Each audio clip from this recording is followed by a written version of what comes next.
Dari mana asal penciptaan bangsa jin yang telah diciptakan oleh Allah Subhanahu wa ta'ala? Oleh Allah Subhanahu wa ta'ala.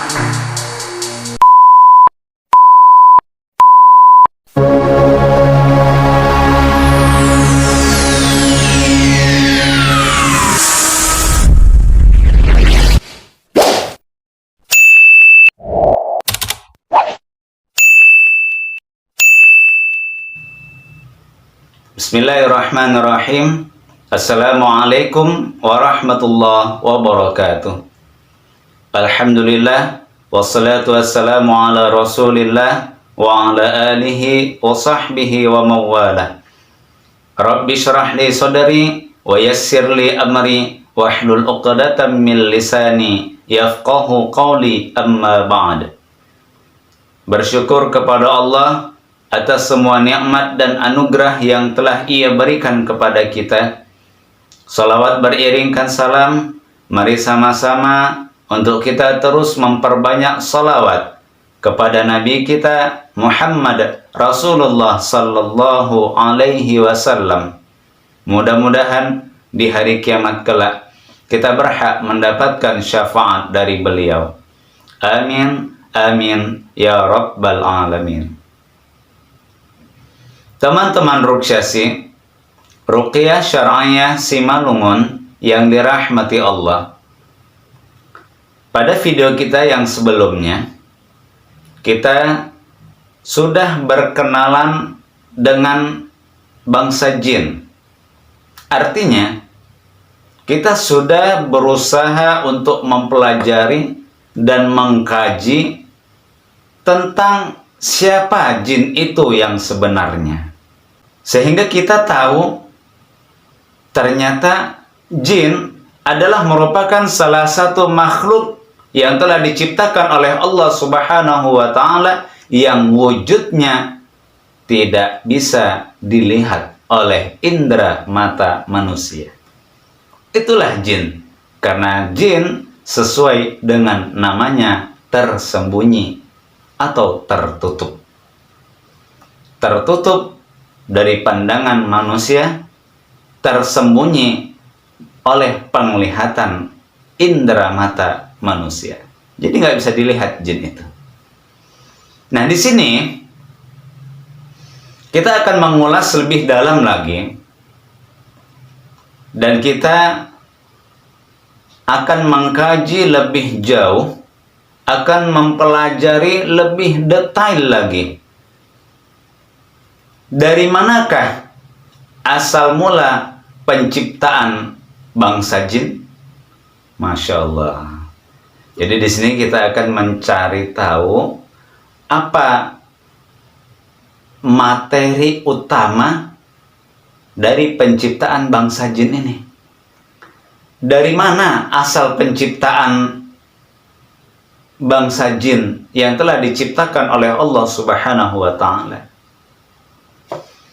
Teman-teman Ruqyah Syar'iyah Simalungun yang dirahmati Allah, ketika kita akan mempelajari dan mencari tahu tentang dari manakah asal mula penciptaan bangsa jin ini, tentunya kita akan mencari tahu dari sebuah kabar, dari sebuah berita yang telah disampaikan oleh Allah Subhanahu wa ta'ala, begitu juga oleh Rasulnya, yaitu Nabi kita Muhammad Rasulullah sallallahu alaihi wasallam.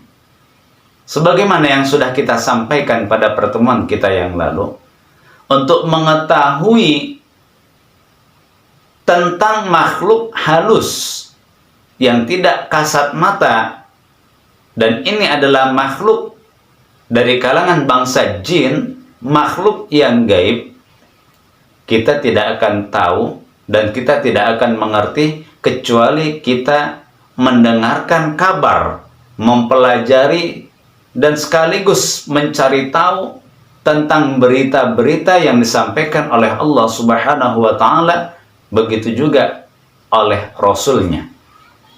Dari mana kabar itu bisa kita dapatkan? Dari mana berita ini bisa kita temukan? Tentunya dari Alkitab was Sunnah, dari Al-Quranul Karim, dan dari Al-Hadis Asy-Syarif. Nah, teman-teman, di sini kita akan memaparkan dalil-dalil tentang berita, tentang kabar mengenai asal mula dari penciptaan bangsa jin. Dari mana asal mula jin ini diciptakan oleh Allah Subhanahu wa Ta'ala? Yang pertama, terdapat di dalam Al-Quran, surah Al-Hijr ayat 26 sampai 27. Allah Subhanahu wa Ta'ala berfirman, A'udzu billahi minasy syaithanir rajim. Wa laqad khalaqnal insana min salsal min hama'im masnun. Dan sungguh kami telah menciptakan manusia itu, yaitu manusia yang pertama kali diciptakan adalah Adam, dari tanah liat yang kering yang berasal dari lumpur hitam yang diberi bentuk. Di sini Allah Subhanahu wa Ta'ala mengabarkan yang pertama kalinya makhluk yang diciptakan oleh Allah yang berasal dari tanah itu adalah Adam, manusia. Kitalah yang sekarang menjadi anak cucu keturunan Adam. Ternyata manusia asal mula dari penciptaannya berasal dari tanah. Kemudian dari tanah itu diberi bentuk oleh Allah Subhanahu wa Ta'ala. Kemudian di sini Allah melanjutkan, Wal jan khalaqnahu min qablu min naris samum. Sedangkan jin atau makhluk yang disebut dengan iblis, iblis tentunya termasuk golongan bangsa jin. Al-jan, jin, iblis, telah kami ciptakan ia sebelum Adam dari api yang sangat panas. Masya Allah. Barulah dapat gambaran, barulah kita temukan jawabannya, bahwa jin itu termasuk iblis yang ia juga merupakan golongan bangsa jin, diciptakan oleh Allah Subhanahu wa Ta'ala min naris samum, dari api yang sangat panas. Api yang seperti apa? Nah ini ya, yang kita belum tahu, ini api yang seperti apa, api yang bagaimana, yang memang ini diambil oleh Allah Subhanahu wa Ta'ala, kemudian ini menjadi bahan utama untuk penciptaan dari bangsa jin. Api yang seperti apa? Mari kita lihat di dalam surah Ar-Rahman ayat 15. Allah Subhanahu wa Ta'ala berfirman, Wa khalaqal jan mim marijim min nar. Dan kami telah menciptakan jin itu mimma rijim minnar, dari nyala api yang menyala-nyala. Masya Allah. Dari nyala api yang berkobar, dari nyala api yang menyala-nyala. Mari kita lihat, Imam Ibnu Abbas radhiyallahu anhuma mengatakan, mimma rijim minnar, dari api yang menyala-nyala. Ia menjelaskan min khalisin nar, dari nyala api yang murni.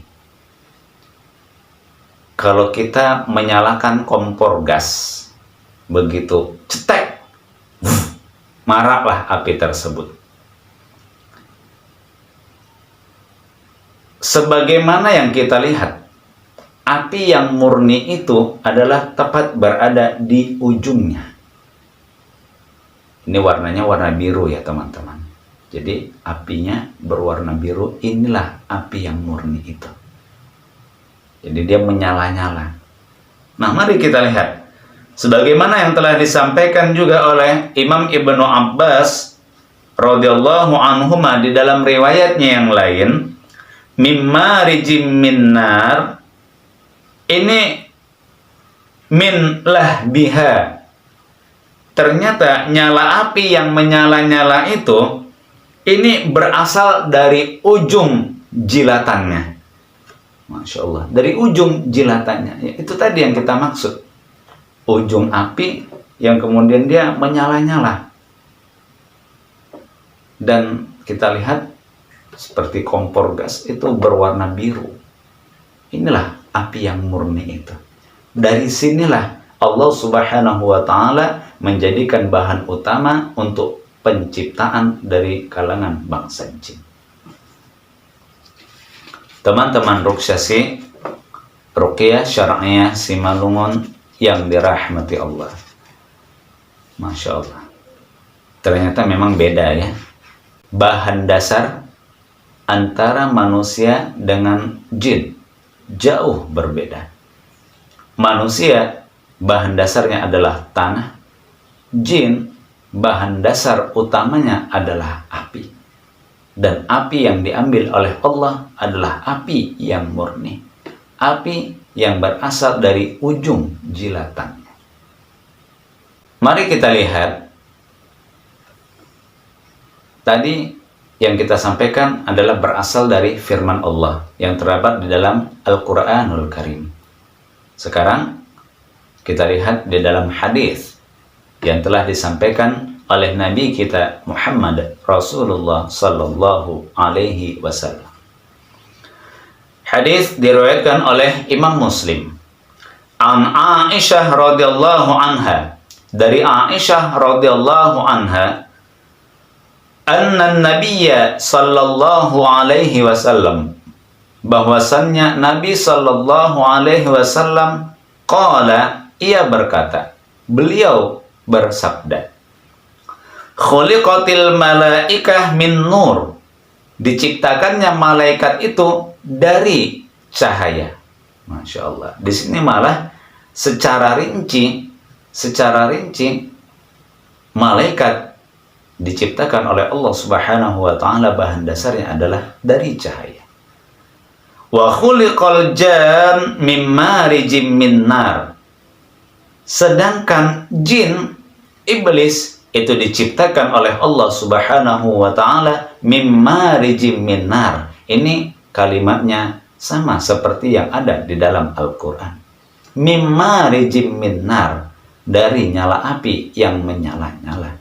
Dari api yang murni, dari api yang berasal dari ujung jilatannya.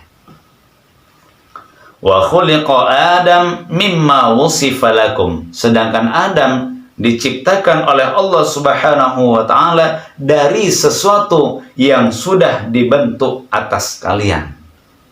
Jadi dari sesuatu itu yang sudah jelas kita ketahui berasal dari tanah.